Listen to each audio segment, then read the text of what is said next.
मुख्यमंत्री केन्दुझर जिला को 3 दिनिया गस्तर आसीथिबा बेले जन प्रकृत बंधुर परिचय देइछंती।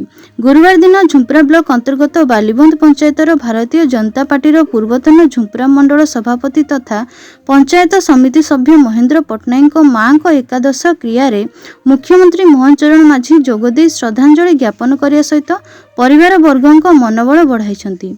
महेंद्र पट्टनायक मां जनवरी 6 सोमवार दिन इहकाल त्याग करथिले। ओडिशार मुख्यमंत्री मोहन चरण माझी गुरुवार दिन एकादश क्रिया रे जोगदे अमर आत्मार सद्गति पई प्रार्थना करिया सहित परिवार और आत्मीय स्वजनों समवेदना जणाइथिले। उक्त कार्यक्रम में भारतीय जनता पार्टी समस्त कार्यकर्ता उपस्थित थिले।